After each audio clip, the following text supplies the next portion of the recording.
देखिए, जो बिहार में जाति जनगणना का जो आंकड़ा प्रस्तुत किया है, दो चीज़ें हमारे समझ में आई है कि 36% अति पिछड़ों का आंकड़ा आया है। 36% आबादी वालों को लंबे समय से नीतीश जी, लालू जी धोखा दे रहे हैं। इनको हिस्सेदारी देने के सवाल पे बात तो बड़ी लच्छेदार करते हैं सामाजिक न्याय की। अगर सामाजिक न्याय की बात करते हैं तो फिर ये 36% जो आबादी है, अत्यंत पिछड़े या अति पिछड़े कह लीजिए, इनको दिया क्या इन लोगों ने? लालू जी की सरकार बनी तो लालू जी मुख्यमंत्री, जांच उनके खिलाफ आई तो राबड़ी जी मुख्यमंत्री, नीतीश जी अकेले खाली नीतीश जी मुख्यमंत्री। इन 36% लोगों को दिया क्या? यही बात माननीय नरेंद्र मोदी जी रोहिणी आयोग का गठन करके राष्ट्रीय स्तर पे जो 27% रिजर्वेशन पिछड़ी जाति को लागू है, सबको बांट करके देना चाहते हैं। जो जातियां देश में विद्यमान है, अलग अलग स्टेटों में अलग अलग जातियां, तो जो आंकड़ा आया है उस आंकड़े से साफ जाहिर हो रहा है कि सत्ता में चाहे कांग्रेस रही हो, चाहे जदयू रहा हो, चाहे आरजेडी रहा हो, जो भी वहां रहा हो, हमेशा अति पिछड़ों के साथ धोखा हुआ है। ये आंकड़ा जो सामने आया है एक बयां करता है।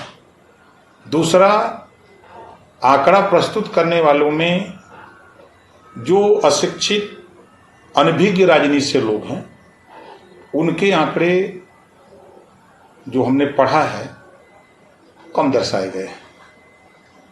जिस जाति का नाम कोई नहीं जानता है उसके आबादी तो ज्यादा बता दिए गए।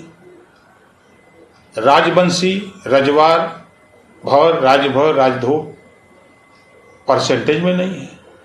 सीवान, आरा, छपरा, भभुआ, कैमूर, बक्सर, पश्चिमी चंपारण, पूर्वी चंपारण, मधेपुरा, कटिहार, औरंगाबाद, अररिया, मैं घूमा हूं 26 जिले में। जितना आंकड़ा वो सब दे रहे हैं कि इतनी आबादी है, उतना तो एक जिले नवादा में खाली राजवंशी रजवार का है, इतना वो आंकड़ा दे रहे हैं। हम लगभग वहां 29 जिले में कार्यक्रम कर चुके, आज भी कार्यक्रम हुआ है वहां। तो कहीं ना कहीं जो आंकड़ा इकट्ठा करने वाले लोग हैं, वो जो जातियां राजनीति में अछूती रही हैं, उनको जो मर्जी आया है जोड़ करके उसको दूसरे में एडजस्ट कर लिया गया है। जैसे जो राजनीति में जातियां एमएलए एमपी बनती आई हैं, वो जो अति पिछड़ी अति दलित जातियां हैं उनकी आबादी को अपने में जोड़ के बताते हैं। अब जैसे जो आंकड़ा आया है उसको हमने देखा तो कुल मिला जुला करके जो 36% अति पिछड़ों की आबादी आई है, इनके साथ सरकारों ने धोखा किया। सामाजिक न्याय की बात करने वाले लालू जी, नीतीश जी, कांग्रेस जी हुई उनके साथ। क्या इस 36% में से किसी जाति को इन लोगों ने सीएम की कुर्सी पर सामाजिक न्याय के दायरे में लाने का प्रयास किया? नहीं किया। अति पिछड़ों के साथ हमेशा धोखा हुआ है, धोखा हो रहा है।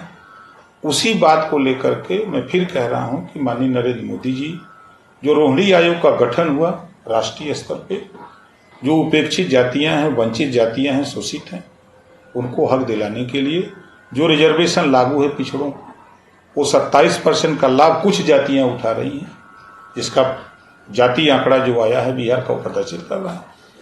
तो राष्ट्रीय स्तर पे वंचित शोषितों को वो आरक्षण का लाभ सामाजिक न्याय के दायरे में लाने का प्रयास हो रहा है।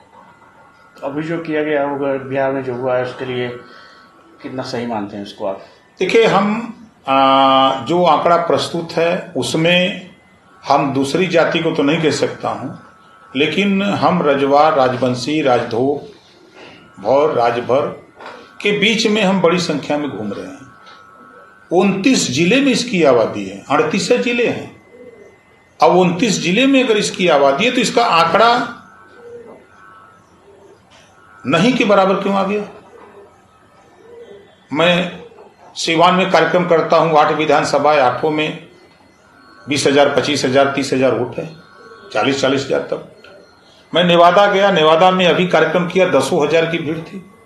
तो 10,000 की भीड़ अगर हम देखें तो 50,000 वोट तो वही प्रदर्शित करता है। 16-17,000 वोट मोतिहारी में हमने देखा भीड़ हुई। तो अगर हम उसको 10,000 की भीड़ मान लें तब भी 50,000 तो वही वोट हो गया।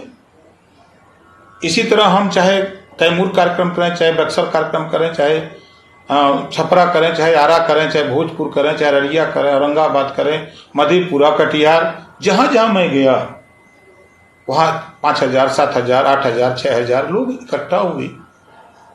अब वो भीड़, वो जाति आंकड़े में नहीं दिख रही हो तो कहीं ना कहीं प्रश्न तो उठता है।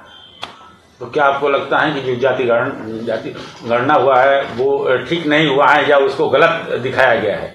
देखिए, जो जातियां राजनीति में सक्रिय नहीं हैं उन जातियों के वोट को दूसरी जातियों में गण लिया जाता है। जो गणना करने वाले लोग गए भी होंगे तो वो यही काम करते हैं, एक जगह बैठ जाते हैं, पूछ लेते हैं, लिख लेते हैं। डोर टू डोर तो गणना हुई नहीं। इतने जल्दी कैसे जातिवार जनगणना हो गई? तो क्या आपको लगता है कि जाति गणना सही नहीं है? भाई, सरकार के हिसाब से सही हो सकता है, लेकिन मेरे हिसाब से मैं जिस कम्युनिटी में घूमा हूं उस कम्युनिटी को वोट को गिनती नहीं हुई तो हम कैसे मान ले सही है?